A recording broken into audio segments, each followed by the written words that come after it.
All right, this High Button podcast is brought to you by Coldstream Distillery. Made from natural spring water, Nova Scotia's original vodka soda, cream, crisp, refreshing taste, zero sugar, zero carbs. It's local, unsweetened, gluten-free, made from only 3 ingredients, made here locally, Nova Scotia in Stewiacke. Great product. We drink it here at the High Button.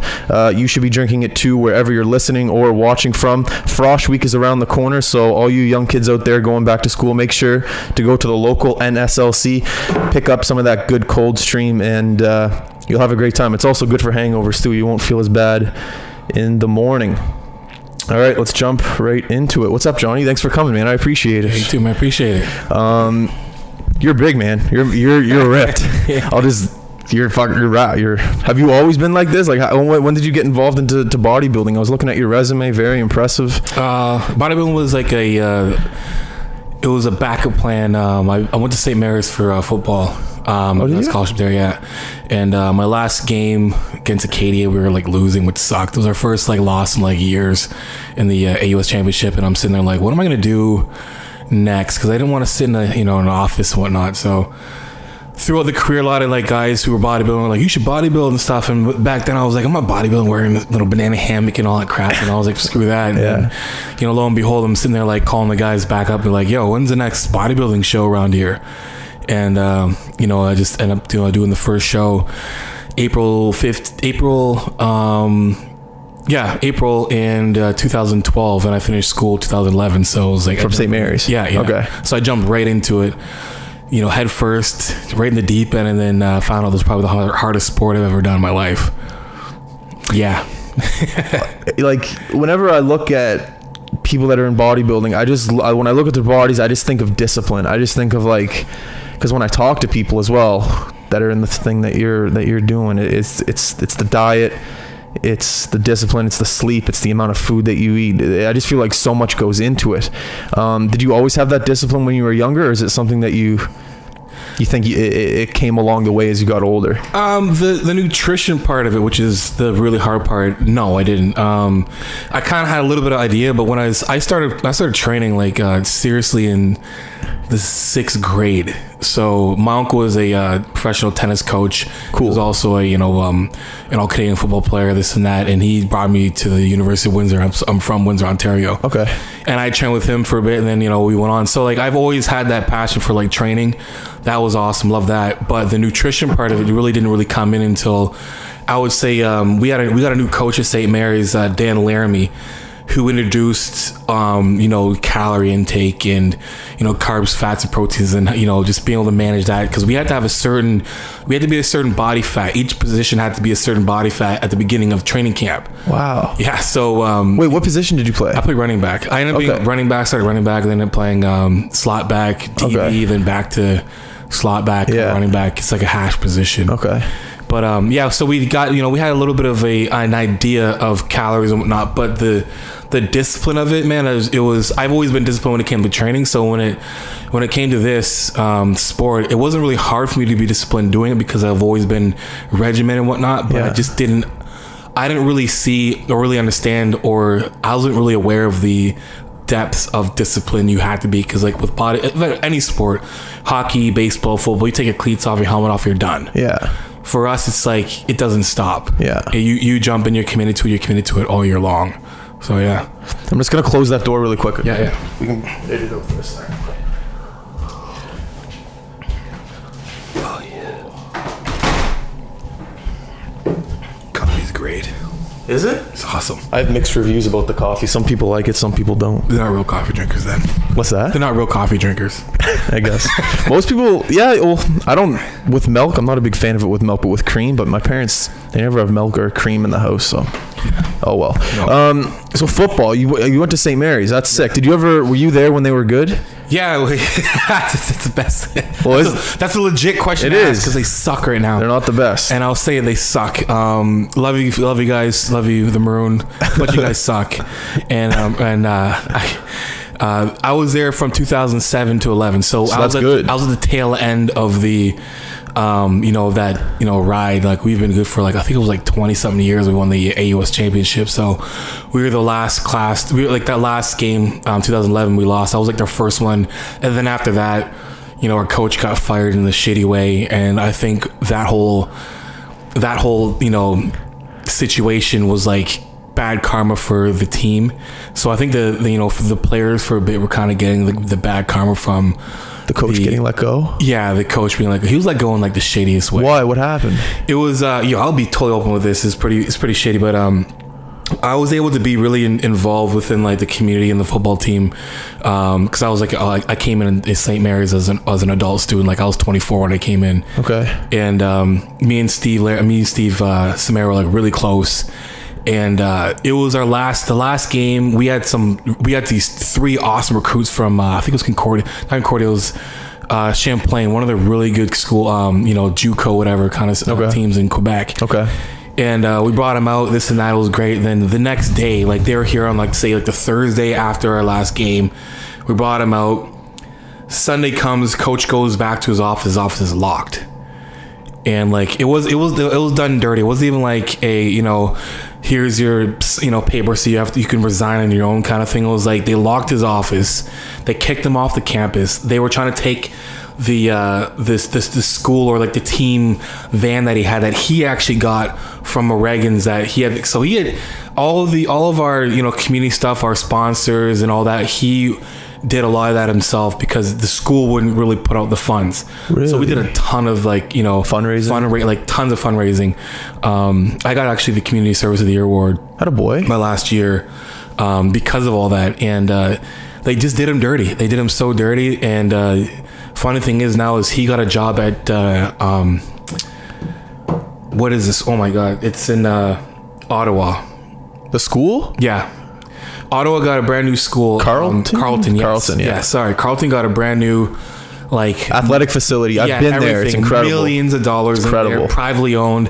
They hired Steve, and Steve ended up being like, bring the team to, a championship within like the 4 years. Like, so their school's been just being like awesome, while St. Mary's has been on like the steady decline, shitty. So unfortunately, but that's what happened. That's a rough go. Yeah. They're in a lawsuit right now too. I'm pretty sure they were about a player. I don't want to bring that up. That's too much bad publicity, but still. Yeah. Well, at least you were there for the good years. It's unfortunate that you had to go through that. Yeah. Or not you, but your coach at least. Yeah. I noticed at the beginning of the podcast, you said that you didn't really want to sit in an office, so you had to figure out something else in order to make money. When did you think you realized in your personality you weren't really an office guy, a 9-to-5 guy?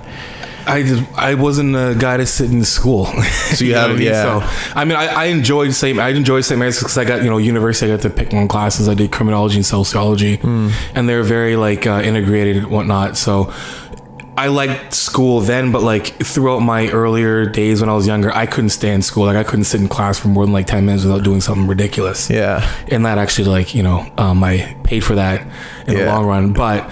I just didn't want to. It's not me. Like I'm a competitive guy. Like my dream was to always be a professional football player. I always saw and I had the talent. I had the ability. I was highly recruited. I just blew those opportunities myself. So in my head, I was always like, I want to be a professional athlete. I'm not done. I have to be. Is there another route I can take? So when bodybuilding came around that opportunity, I saw because I really know not much about the sport, to be honest. Like I knew what it entailed, dieting and this and that, but I didn't really know the opportunities it had as a business and the opportunities it had as an actual like sports, so to speak. And when I got into it, I dove into it as serious as I could, and then I saw the avenues of being able to be a professional, what you can do with it, and business wise. So I already had a business when I was at St. Mary's, coaching athletes. I called it Team Hardcore Training. Okay. And I was coaching, the U16 provincial team.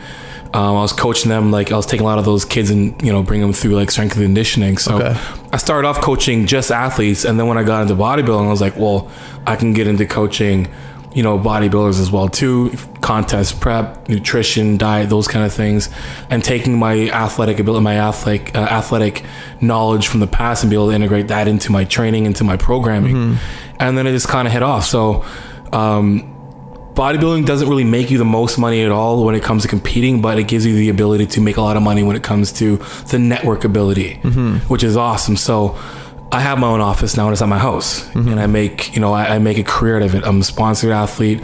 I get paid salary by my sponsors. I get, you know, I make really good with my own business itself, and I travel the world. So, you know, I'd rather do that than sit down in an office. Like, I wanted to be a cop at one point with RCMP. That was an option. I want to do, like, you know, social work and whatnot, because I did a lot of work with kids in the university. But I feel like if I can give back a different way, my own way, and enjoy that, that's what I want to do.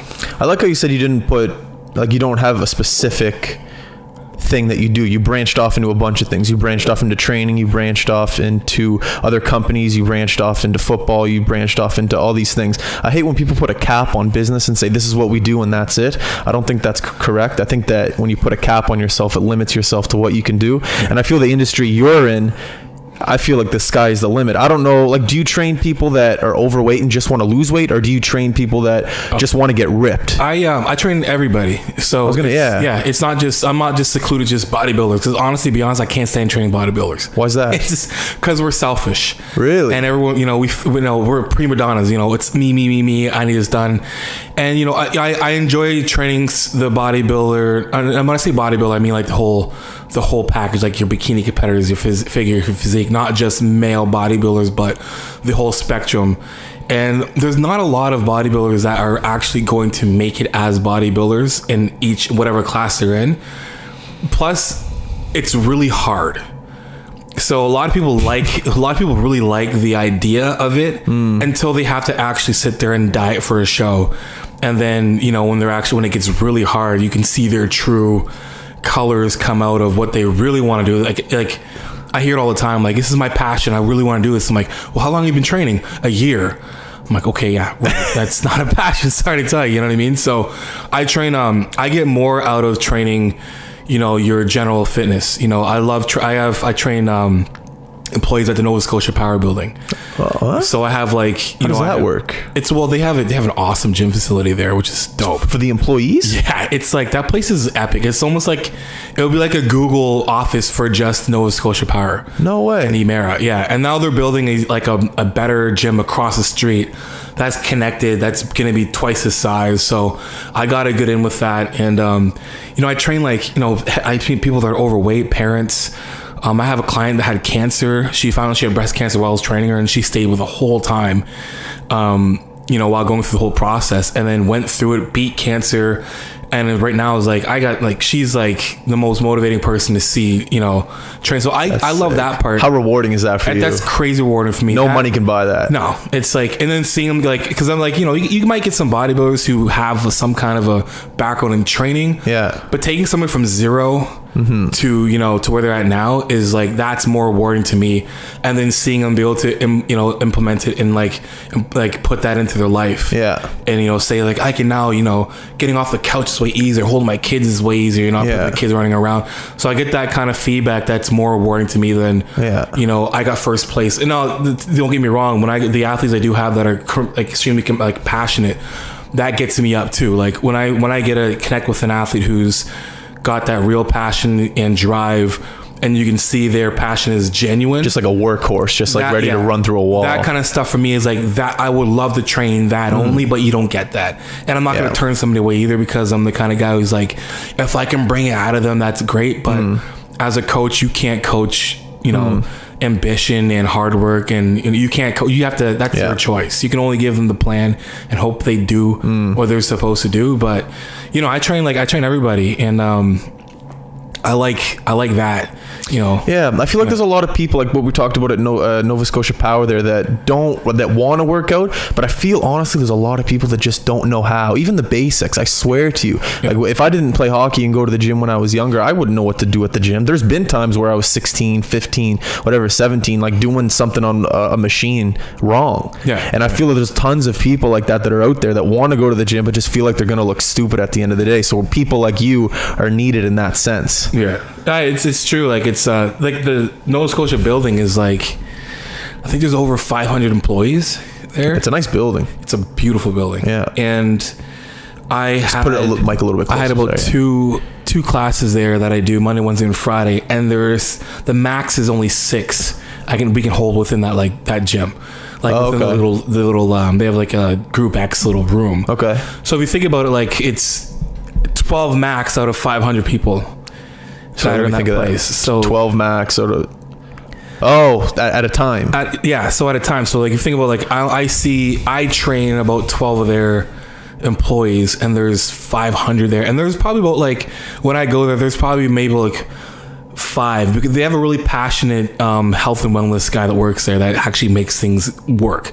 This guy's name is Mel. He's just like a passionate fitness dude. Like, shout out to Mel. He's awesome. Good dude, man. And between him and like maybe like 5 other people that are there, it's like this place should be full of, because it's almost like free for them. It's their own gym, so it doesn't cost them any money really to be there. Also, so the employees don't pay you. Nova Scotia Power pays you. Well, the employees pay me, but they pay me themselves, and I give them, it's a sweet rate. It's like it's a fixed rate for all of them. So no matter who shows up, they pay for that. So sick. Some might be paying only really $10. Yeah. To be there, but as a group, if people want to show up, they don't show up, but they still have to, but they still go. So it's benefits them. They could choose to go if they want. Yeah. But they pay, and then their gym membership comes off of their pay, but they get it back at the end or something like that anyway. So it costs them literally nothing to be there and have like a trainer like myself. Like, I'm not trying to like blow smoke up my own ass, but yeah, I'm one of the better trainers probably in this side of Canada, probably in Canada. Attaboy. And they utilize and see the benefits of it. Yeah. So they're getting a good deal. I mean, if you're working that 9 to 5 at Nova Scotia Power and you have an hour for free time to be able to go into the gym, you don't even have to leave the building. Do they have showers there? They got showers. They got a food court. They got a that's like on-site chef or whatever that cooks their food. It's dope. It's awesome. Like everything there. They got a little room they can hang out in. Like you can literally stay there all day long and not leave. And it's downtown. So if you want to go for a walk during the summertime, I do a lot of my outdoor my Group X stuff outside on the boardwalk. Yeah. In the morning, which is like the dopest scene ever when you wake up. So it's legit. So they have the benefits there, and they use it. You don't, man. Yeah, that's sick. Yeah. I hope other people are listening that would take advantage of that. But that's sick. Yeah. Most offices don't do that, or they might. I don't know. I haven't been in an office in a while, but I think that's incredible. Yeah.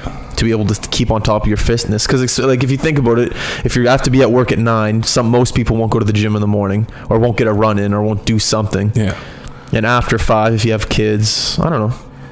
I think that's really great, because the workforces wouldn't be like that back in the day, the 80s, the 90s. I don't think they'd have. No, they're not pushing fitness whatsoever. No. And the fitness industry itself is like, it's become within the last like 5 years this like new thing where everybody like wants to do it now. Yeah, and fitness is such a broad topic. Like yoga is fitness, right? Exactly. Like think of the yoga studios that have popped up in Halifax in the past 10 years. Everywhere, every corner. There's a new meditation studio coming in Halifax too. I don't consider that working out, but I consider it helping the body.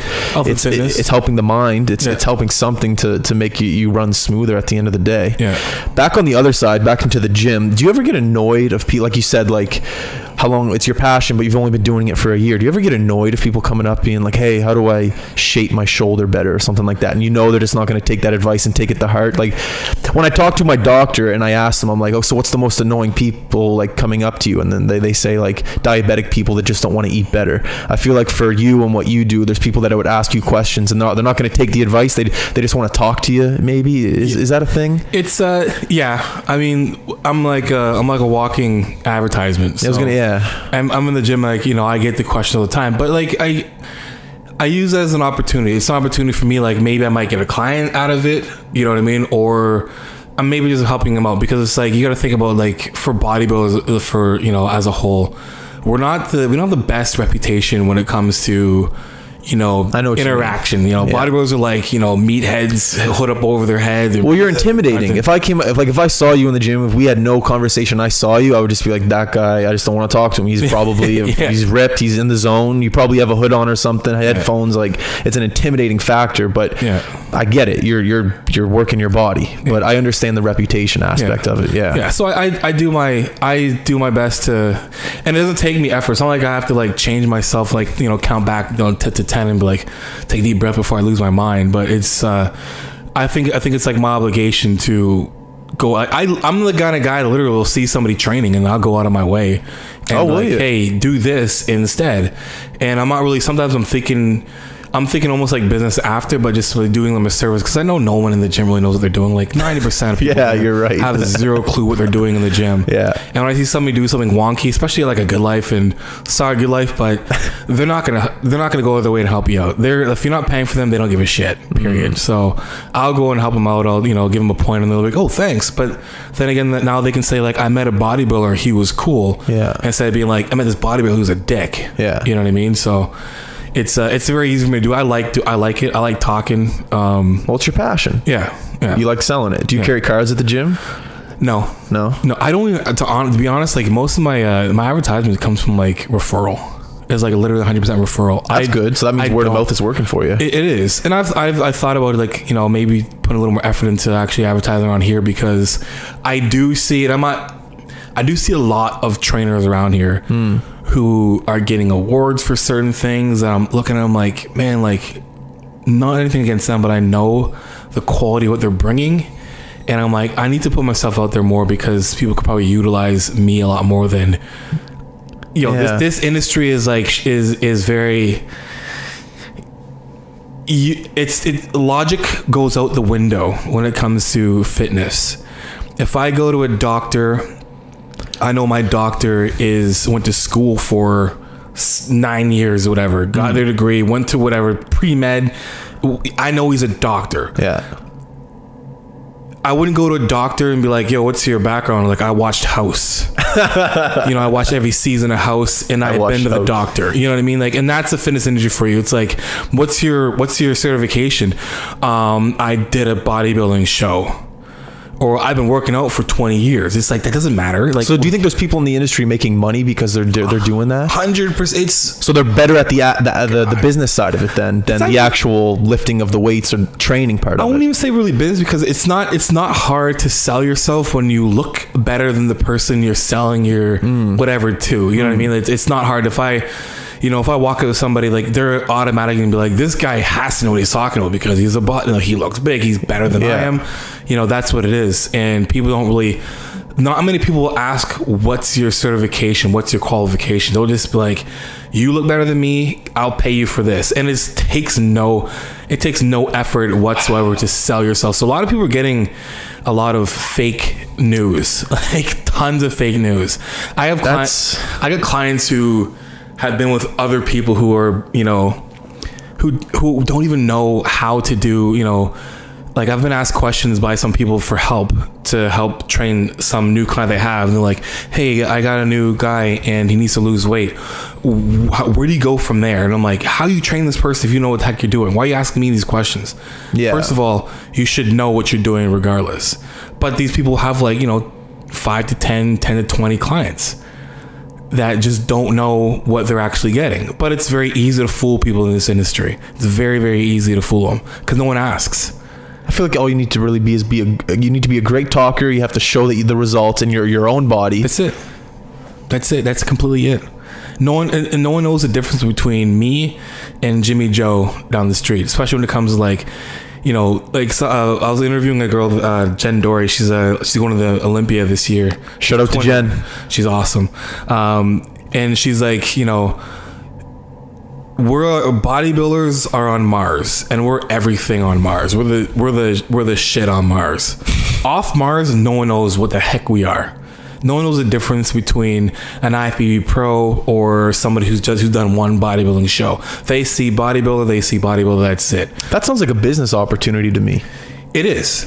It's a big one, because you can either say that this industry is saturated, or there's a lot of people who need a lot of help in the industry.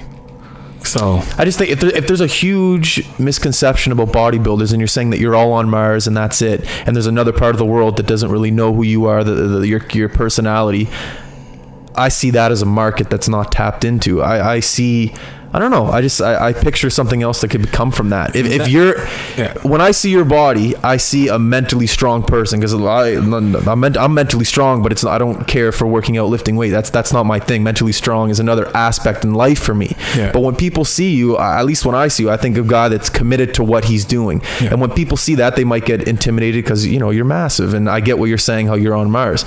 And I think that if you're able to communicate with a lot of people that think you're on Mars, I don't know, there's just something there to generate more money. I don't know what it is, but if there's a miscommunication between one thing and another thing, and you're able to connect the two, look at us right now.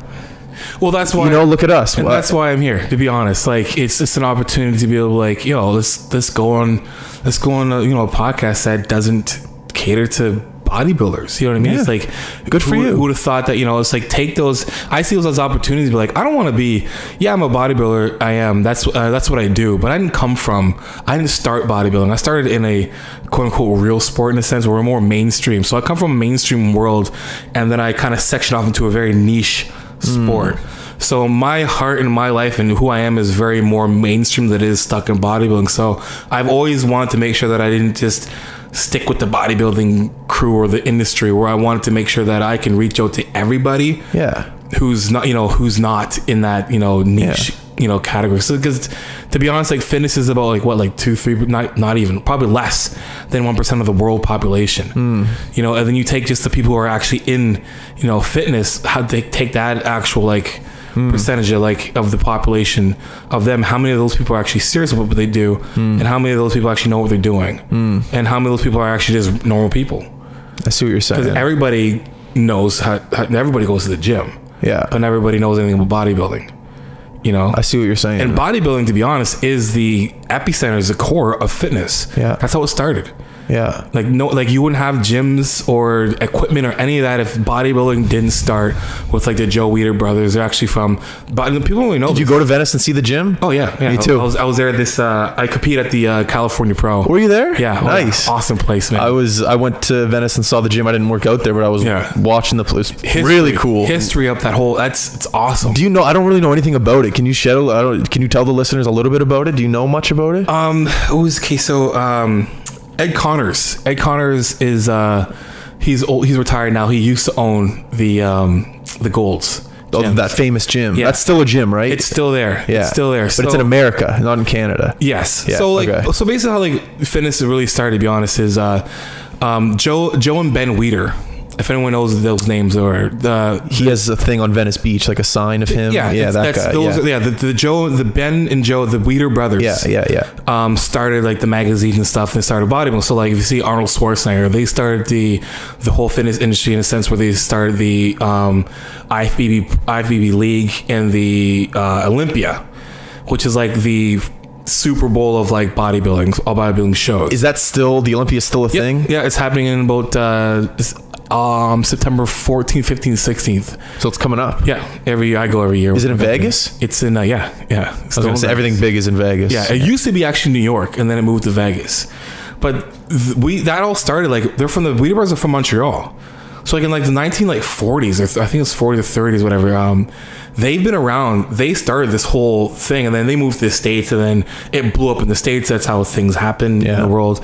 And then we have, Arnold Schwarzenegger is their is their face of everything, and he's still around, and he started winning all these shows, and people, it started creating this huge movement, and Arnold was one of the faces of, bodybuilding. And then a guy named Ed Connors was another guy who started the Gold's Gym. And they've started playing all over the place, and Ed Connors would actually house a lot of athletes, would bring in a lot of pro bodybuilders to live with them and to train and whatnot, and then get them contracts, and they would literally live at that gym in Venice. And then I think Ed Connors, I think he just let that whole thing go, or I don't know exactly what happened with it. Okay. I think it was kind of a little bit of a feud between partnerships and whatnot there. Okay. But it still exists there. So if you think about it, fitness started here in Canada and moved to the States. I didn't know that. And blew up. That's awesome. Yeah. Hence the reason why that our podcast that we're doing, we want to cover just bodybuilders in Canada, because Canada is really where bodybuilding started. Cool. The fitness industry started here in Canada. You said Montreal? Montreal. Cool. Yeah. Joe and Ben Weider. It's pretty sweet.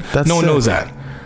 So without bodybuilders, you don't have good life. You don't have, Gold's Gym. You don't have, LA Fitness. You don't have any of that stuff. Because it was actually kind of like, it was a fad back then. Like, what's this stuff? Before health and fitness was just going for a jog. Yeah.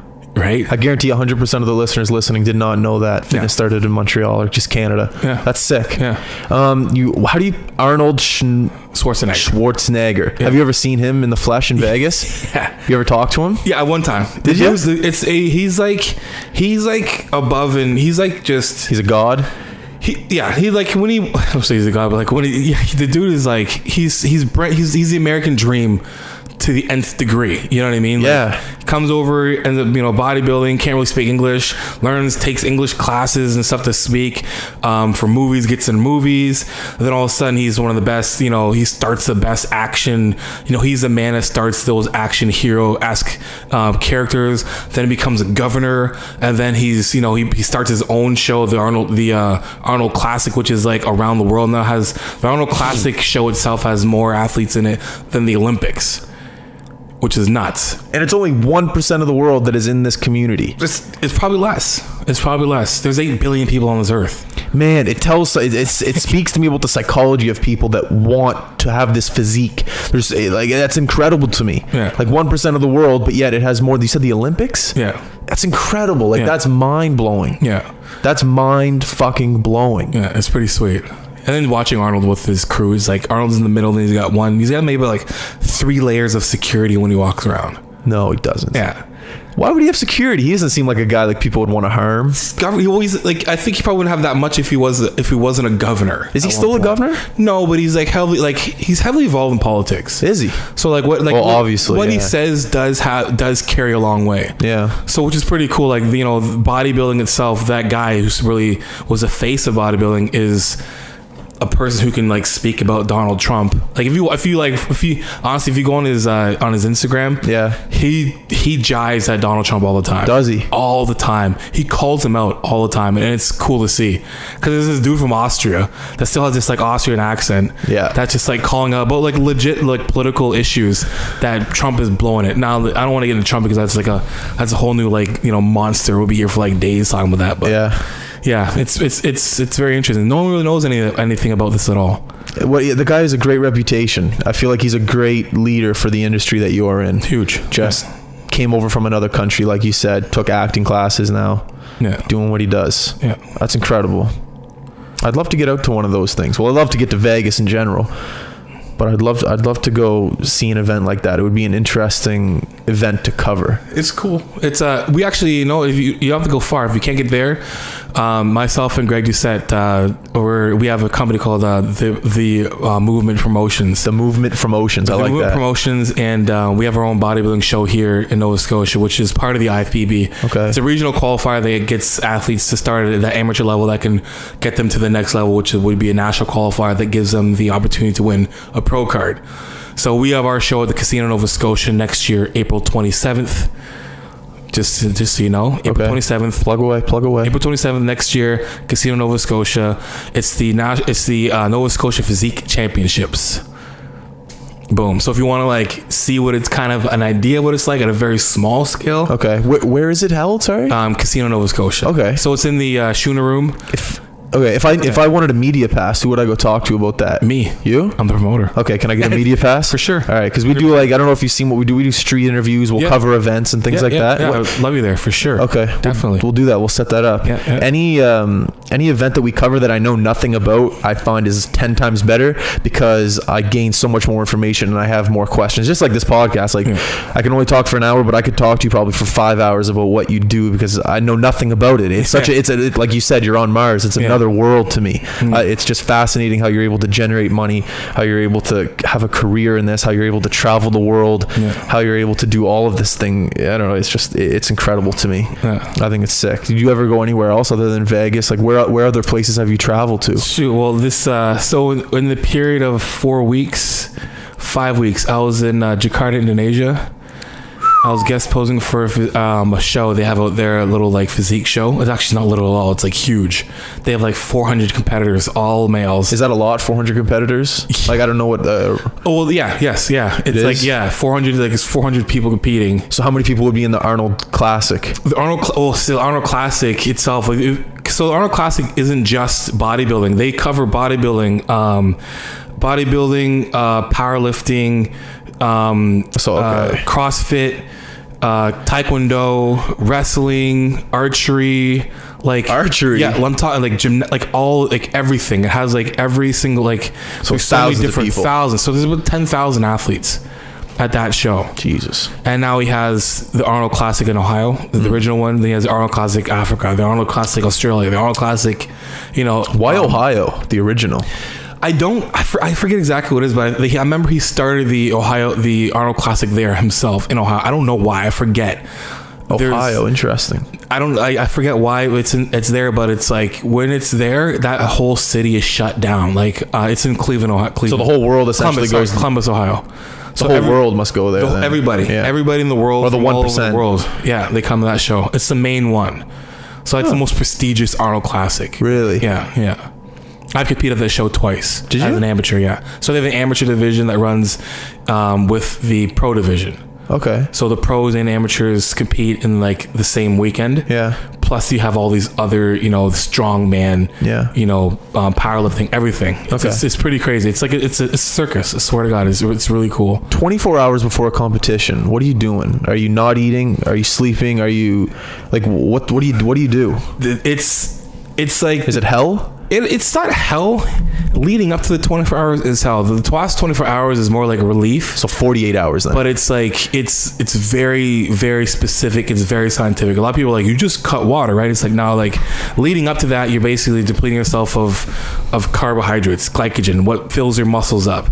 So for like almost like a week, you basically have like no carbs. Why would you want to I thought you wanted your muscles to be big. So this is the science behind it all. Okay. So you want to like basically deplete your muscles of glycogen, which is like carbs. Okay. So you do that, and then you start drinking a lot of water at the same time. So prior to that, while you're depleting yourself of carbs, you're drinking a ton of water. So you're basically just eating like meat and veggies, and then drinking a lot of water, keeping your sodium at a there's no specific range of sodium, but you're keeping your sodium in to keep your body, hydrated basically. And then at around 48 hours, it could be around 48 hours. Some people do like 72 hours before they'll start the carb load. But you basically cut your water down a lot, basically like almost like to you're drinking no water. And then everything starts to dry up. And then you start carb loading. So you start introducing carbs back into your body. So with no water in your body. With no water in your body, yeah. So think about having a balloon.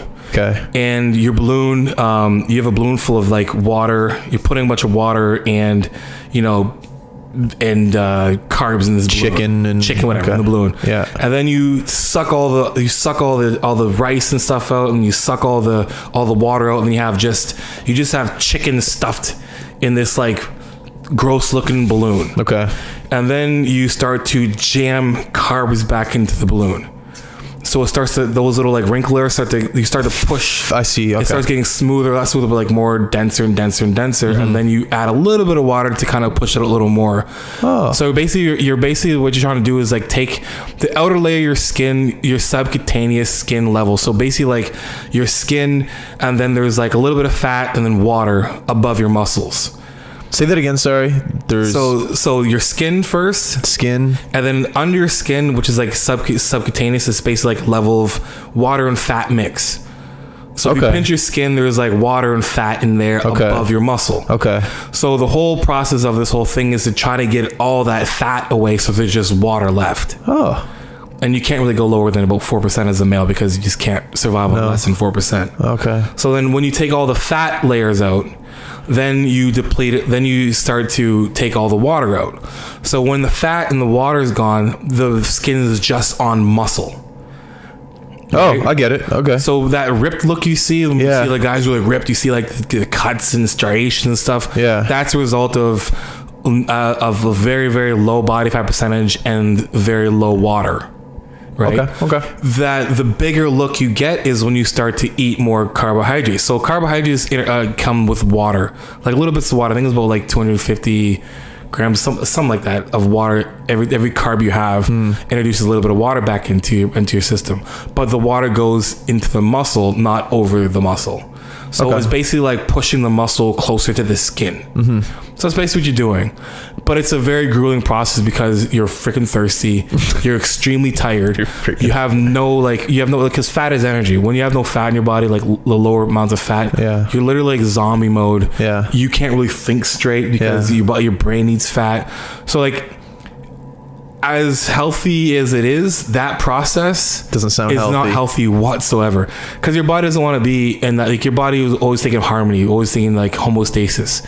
So whenever you're trying to fight your body with that, your body's a genius. It's gonna want to fight back. So that's why you're like, it's gonna start like throwing your hormones off, and you get a little more moodier, or you're not getting sleep, or all those things that are happening because your body's trying to keep itself from going to the level you're bringing it.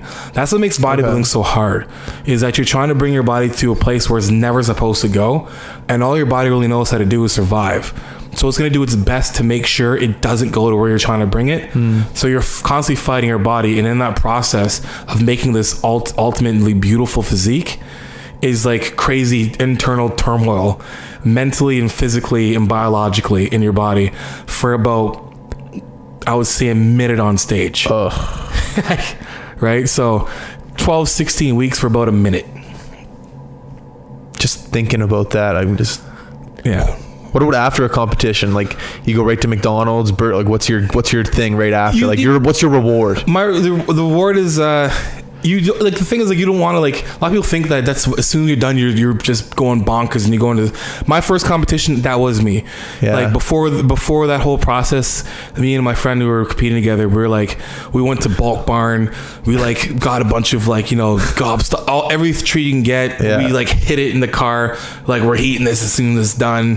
Can't wait. As soon as the show was finished, went over and got a couple donaires, killed those pizza, and then started eating all the stuff when the show was done. But guess what? Your body just blows right up, like, immediately. So all that water that was slowly taken out gets shoved back in. You get fat ankles. It's actually pretty dangerous if you go too crazy. Plus, your body isn't used to eating that much food. So, like, in the process, for at least about like 8 weeks, you're really in a deficit. Your body doesn't have, your stomach's kind of shrinking because you're not eating as much food as you've been before. So killing food after is probably the worst thing you can do. But after a show, you do have a window where you can eat smart. Just don't eat ridiculous. So what do you do now? Like, what if you had like a competition? What would you like? If I had a competition's done, I go get myself a Blizzard. Favorite thing in the world. What flavor? I have this concoction. It's Oreo cheesecake and cookie dough. That's a veteran. And I do that, and I put those, and I'm like, I need extra stuff, and I'm like, I'll pay for it. Make sure you do it. I'm like, basically, you're getting half mix and half ice cream, and I can tell you right now that every Dairy Queen around here, they know my face. So they're like, all right, they'll make it, and they're like, they won't even flip it upside down, because they flip it upside down and just pour it out, because it's just all mixed. That's hilarious. But yeah, it's that and like sushi. Like, that's my go-to. Love sushi, man. That's good. Yeah. I want to come to a Dairy Queen with you. You're like a celebrity there. It's I have epic cheat days, and they're just epic. Epic. Yeah. What's that? You watch that YouTube channel, What's Epic Mealtime? Yeah. You ever see that? Yeah. That stuff's crazy. Yeah. I'd love to be able to get in on one of those and eat some of that food. Oh, just one time. One time. That's it, though. Yeah. No more. Just feel like death after. So how's life? Like, other than what about outside bodybuilding? Like, what do you do for a hobby? Like, do you paint? What do you do? Like, what do you do? You gotta, outside of podcasting, I like to do other things. Like, outside of your profession, what do you do? The newest edition, I just had a baby girl last week. Congratulations, man. That's awesome. You're I'm your first child? Yeah, first one. Man. Yeah, I'm a dad. Congratulations. It's nuts. That whole process was bananas. That's best thing that's ever happened to me. It's the coolest thing ever. She's like the kid. Her name's Selena. Her first name means moon. Her middle name's Liana, means sun. Yeah. So I got this like moon. I painted moon and sun theme in her room, in her nursery. And so a week ago she was born? Yeah, like August 9th at 3:09 a.m. Wow. Yeah, so like literally like 8 days old right now. What's she doing right now? she's with mom at home, probably on the nip. And I bet you just want to get back there and see her, eh? Yeah, she's awesome. Yeah, leaving her is just like, it's hard to do it because she's freaking cute. Like, I'm like, I made this thing. Like, this thing is adorable. You know what I mean? So sleep's been pretty tough. So like, it has definitely been a change. But other than that, like, you know, I play the piano when it's wintertime. I hate the sun. I hate the heat. People are like, you're crazy. Yeah, I snowboard. I'm a snowboard instructor. I wouldn't have guessed that at all. No one thinks that shit at all, right?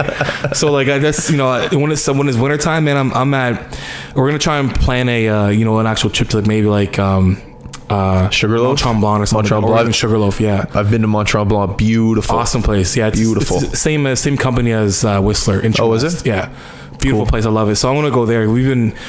If I like the last years, I just been at Wentworth or Martok, just like mocking up and down the mountain. So with mountain, I'd say the hell, but you know, that snowboarding. I play the piano. You know, I draw, I write. You know, I just creative guy. It's, you know, it's funny because people don't really know anything like that about me. So like, I think that comes back to what we were talking about before. Yeah, branching out and just doing more stuff. Yeah, and you know, so that's other than that, man. It's my daughter takes up all my time now, and then I've been putting her in front of my piano and like playing music and seeing, you know, just like kind of like drilling into her head right at a young age. I started playing when I was 3, so really? Maybe she'll be able to pick that up or whatever. But have you been reading the baby books? Apparently, when you become a father, you got to read baby books. This is what I hear. I don't know. You know what, man? Like my wife, when she first got pregnant, she bought 2 books right away. I read maybe a page. You're winging it. I'm here, like, reading these books. Like these books can't prepare you for this. It's like, you can't. There's no manual on how to raise a kid. You just literally, like, when I got it, it's like I almost feel like a new, like, people were like, you just get it. Like your instinct, I promise you, it has to be an evolutionary thing, because as soon as it happens, you just know. Yeah. Like touching someone else, when little other babies I hold, I'm nervous. I'm like, oh my god, I'm gonna drop it. Like, oh my. Now I'm scooping her up. I'm like, you know, I can just, you know, it's an evolutionary thing, because when it's your kid, it's like it just takes over. Interesting. Yeah, it's nuts. Have you ever seen the movie Knocked Up? Seth Rogen. Yes. Yeah, that's all I'm thinking right now. Well, not that you and your wife, girlfriend. Yeah, wife. Well, if you and I'm not thinking you and your wife are like going to be fighting like that, but that's all I think about. Seth just trying to become a man in the matter of 8 months, 6 months, whatever it is. It makes you literally like it. You don't have time to think about, I want to be a man. It's like you either be a man or you run. Or you run. Some people run, you know, and I don't see how, like, even like I can't even fathom that. Like looking at it and be like, yeah, I don't want to take care of you anymore. See you later. That's a thing, man. Like, people run. How the fuck do you do? Like, it's like you got to be some twisted not demon, but you gotta be something. Like, it's like when it starts, like you can't just be like, I think I'm gonna go play video games instead. I don't really want to do, you know, I'd rather do something else. It's like, no. But yeah, it's you know, all that stuff that comes with it, the postpartum crap, yada yada yada. Yeah, it's stuff you got to manage, and you know, you got to just be aware of. It's almost like a mental illness kind of thing, where you have to be aware and in the moment and be mindful of what you're doing. Yeah, especially around a woman who's been through so much. You know, they go through. I got mad respect for women, man. Like, watch that whole process, and it's like, whoa, I'm glad it ain't me. Like, thank you, God. You probably have to do Dairy Queen runs for her. Isn't that what pregnant women like, is ice cream? I get her ice. I get everything she wants. You want something, I'll pick it up. You just ran errands for how long is pregnancy? 6 months? 8 months? 9 months? 9 months. So you just ran errands for 9 months, essentially. Yeah. Man, being a dad. Yeah. How old are you? 35. Man, good time though.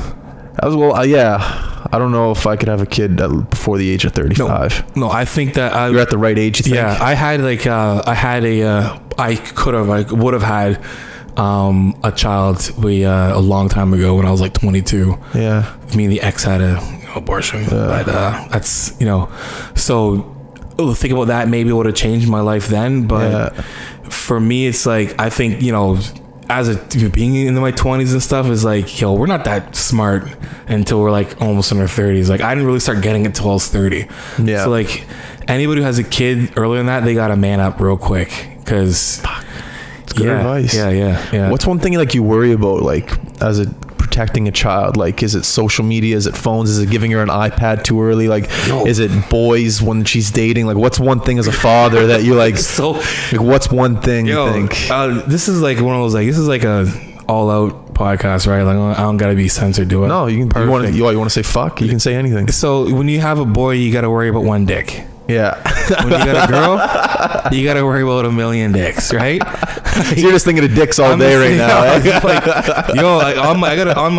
put a post up. I was at the Nova Scotia Tactical, and I was like, the Nova Tackles shooting a eagle. Yeah. And just like got it off. I'm like, any of you kids born 2014 to 18, just letting you know, daddy can shoot.